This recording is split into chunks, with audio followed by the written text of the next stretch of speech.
Livro A Gênese, de Allan Kardec. Primeira parte, capítulo 7.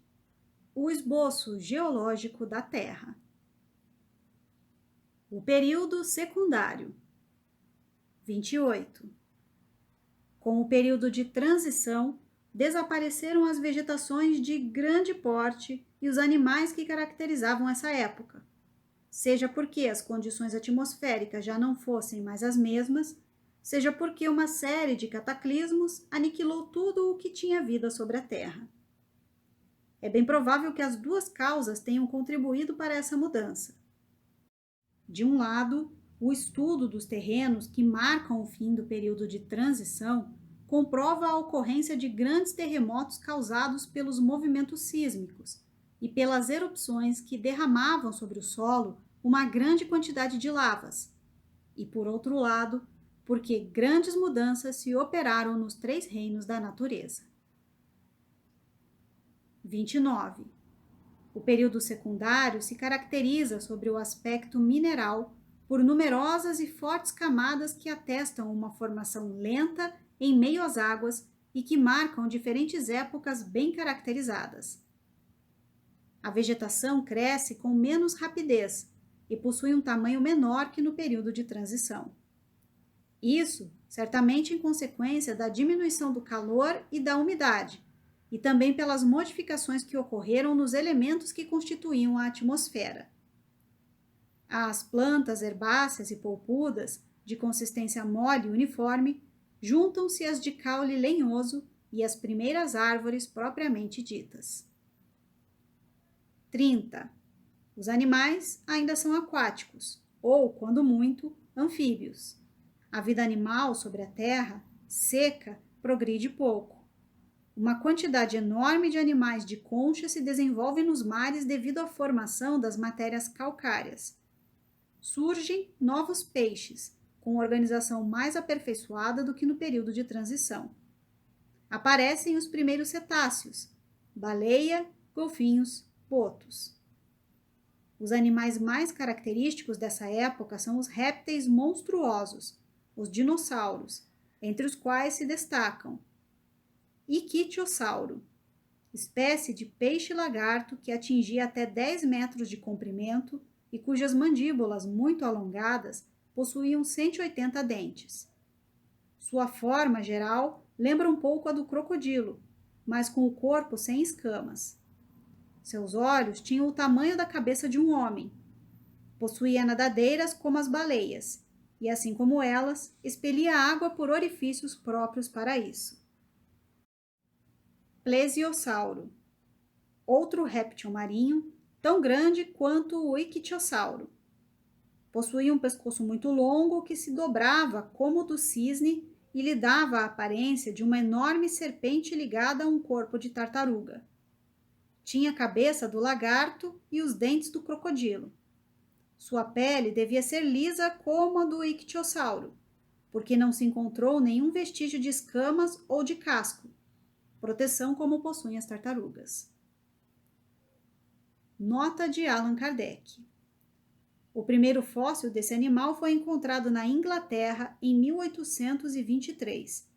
Mais tarde, foram encontrados outros na França e na Alemanha. Teleossauro.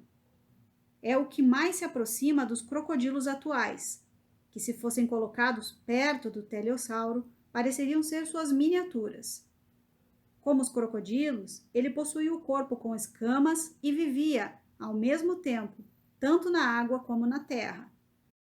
Seu tamanho era de aproximadamente 10 metros e só a cabeça tinha de 3 a 4 metros. Sua enorme boca tinha 2 metros de abertura. Megalossauro. Era um grande lagarto, espécie de crocodilo com 14 a 15 metros de comprimento. Essencialmente carnívoro, alimentava-se de répteis de pequeno porte, de crocodilos e de tartarugas. Sua mandíbula possuía dentes em forma de lâmina de foice com gume duplo, curvados para trás, de tal forma que, uma vez enterrados na presa, era impossível que ela escapasse. Iguanodonte. foi o maior dos lagartos que já apareceram na Terra. Seu tamanho era de 20 a 25 metros da cabeça à extremidade da cauda. Possuía sobre o focinho um chifre ósseo, semelhante ao da iguana de nossos dias, com a diferença de que a iguana possui o tamanho de apenas 1 metro de comprimento. O formato dos dentes confirma que ele era herbívoro e o formato dos pés que ele era um animal terrestre. Pterodátilo. Era um animal estranho, do tamanho de um cisne e que possuía o corpo de um réptil, a cabeça de um pássaro e os dedos extremamente longos ligados por uma membrana carnuda que lembrava a do morcego. Essa membrana lhe servia de paraquedas quando ele se precipitava sobre a presa, do alto de uma árvore ou de um rochedo.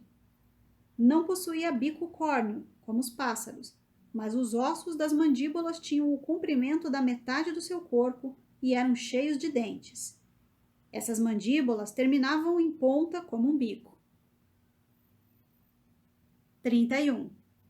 Durante esse período, que deve ter sido muito longo, assim como atestam a quantidade e a espessura das camadas geológicas, a vida animal teve um enorme desenvolvimento no seio das águas, do mesmo modo que aconteceu com a vegetação no período de transição. O ar, mais depurado e mais favorável à respiração, passou a permitir que alguns animais pudessem viver na terra. O mar se deslocou muitas vezes, mas sem abalos violentos. Nesse período, desapareceram as raças dos gigantescos animais aquáticos, que foram substituídos mais tarde por espécies semelhantes, mas com formas menos desproporcionais e de menor porte. 32. O orgulho levou o homem a dizer que todos os animais foram criados para satisfazer as suas necessidades. Mas quantos lhe servem diretamente?